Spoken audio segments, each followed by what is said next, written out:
Atos dos Apóstolos, capítulo 15. A reunião em Jerusalém.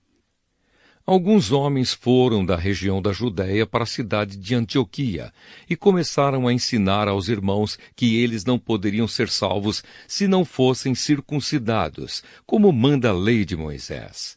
Paulo e Barnabé não concordaram e tiveram uma discussão muito forte com eles a respeito disso. Aí foi resolvido que Paulo e Barnabé e mais alguns irmãos fossem para Jerusalém a fim de estudar esse assunto com os apóstolos e os presbíteros da igreja. Então, a igreja de Antioquia mandou que eles fossem. Eles passaram pelas regiões da Fenícia e da Samaria, contando como os não-judeus estavam se convertendo a Deus. E todos os irmãos ficaram muito alegres com essa notícia. Quando chegaram a Jerusalém, foram recebidos pela igreja, pelos apóstolos e pelos presbíteros, e lhes contaram tudo o que Deus havia feito por meio deles. Mas alguns membros do partido dos fariseus, que também haviam crido, se levantaram e disseram: os não-judeus têm de ser circuncidados e têm de obedecer à lei de Moisés. Então os apóstolos e os presbíteros se reuniram para estudar o assunto. Depois de muita discussão, Pedro se levantou e disse: meus irmãos, vocês sabem que há muito tempo Deus me escolheu entre vocês para anunciar o Evangelho aos não-judeus, a fim de que eles pudessem ouvir e crer. E Deus, que conhece o coração de todos, mostrou que aceita os não-judeus, pois deu o Espírito Santo também a eles, assim como tinha dado a nós. Deus não fez nenhuma diferença entre nós e eles. Ele perdoou os pecados deles porque eles creram. Então, por que é que vocês estão querendo pôr Deus à prova, colocando uma carga nas costas dos que agora estão crendo? E essa carga nem nós, nem os nossos antepassados pudemos carregar. Pelo contrário, por meio da graça do Senhor Jesus, nós, judeus, cremos e somos salvos, do mesmo modo que os não-judeus.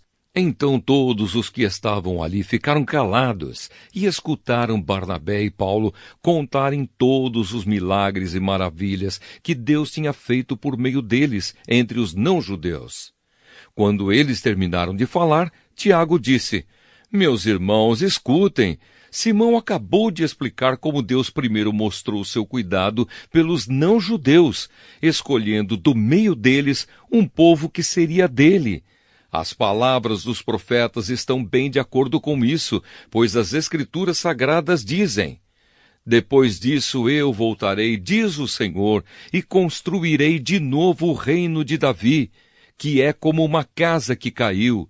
Juntarei de novo os pedaços dela e tornarei a levantá-la.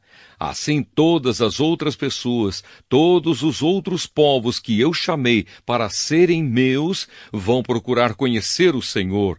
Assim diz o Senhor, que anunciou essas coisas desde os tempos antigos. E Tiago continuou: a minha opinião é esta. Eu acho que não devemos atrapalhar os não-judeus que estão se convertendo a Deus.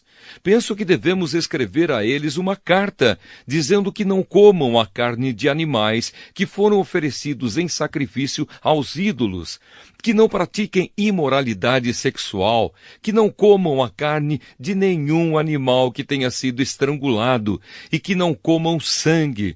Pois desde os tempos antigos a lei de Moisés tem sido lida todos os sábados nas sinagogas, e as suas palavras são anunciadas em todas as cidades. A carta para os não-judeus. Então os apóstolos e os presbíteros, com o apoio de toda a igreja, resolveram escolher entre eles alguns homens e mandá-los para Antioquia com Paulo e Barnabé. Os escolhidos foram Judas, chamado Barsabás, e Silas. Esses dois homens eram muito respeitados pelos membros da igreja. E mandaram por eles a seguinte carta: nós, os apóstolos e os presbíteros, irmãos de vocês, mandamos saudações aos nossos irmãos não-judeus que vivem em Antioquia e na província da Síria e da região da Cilícia. Soubemos que alguns do nosso grupo foram até aí e disseram coisas que criaram problemas para vocês. Porém, não foi com a nossa autorização que eles fizeram isso. Portanto, nós todos resolvemos, sem nenhum voto contra, escolher alguns homens e mandá-los a vocês. Eles vão com os nossos queridos irmãos Barnabé e Paulo, que têm arriscado a sua vida a serviço do nosso Senhor Jesus Cristo. Estamos enviando, então, Judas e Silas para falarem pessoalmente com vocês sobre estas coisas que estamos escrevendo. Porque o Espírito Santo e nós mesmos resolvemos não pôr nenhuma carga sobre vocês, a não ser estas proibições que são, de fato, necessárias. Não comam a carne de nenhum animal que tenha sido oferecido em sacrifício aos ídolos. Não comam o sangue nem a carne de nenhum animal que tenha sido estrangulado. E não pratiquem imoralidade sexual. Vocês agirão muito bem se não fizerem essas coisas. Saúde a todos. Então mandaram que os 4 partissem, e eles foram para Antioquia. Lá reuniram os cristãos e entregaram a carta. Quando estes a leram, ficaram muito alegres com as palavras de ânimo que havia nela. Judas e Silas, que eram profetas, falaram muito com os irmãos, dando-lhes assim ânimo e força. Eles passaram algum tempo ali e depois os irmãos, fazendo votos de boa viagem, os mandaram de volta para aqueles que os tinham enviado. Porém Silas achou melhor ficar ali.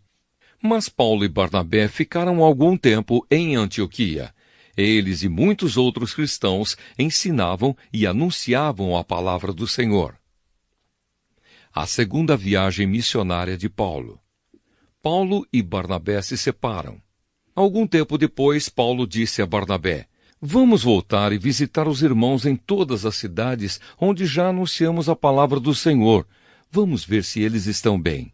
Barnabé queria levar João Marcos, porém Paulo não queria, pois Marcos não tinha ficado com eles até o fim da primeira viagem missionária, mas os havia deixado na província da Panfilha. Por isso, eles tiveram uma discussão tão forte que se separaram.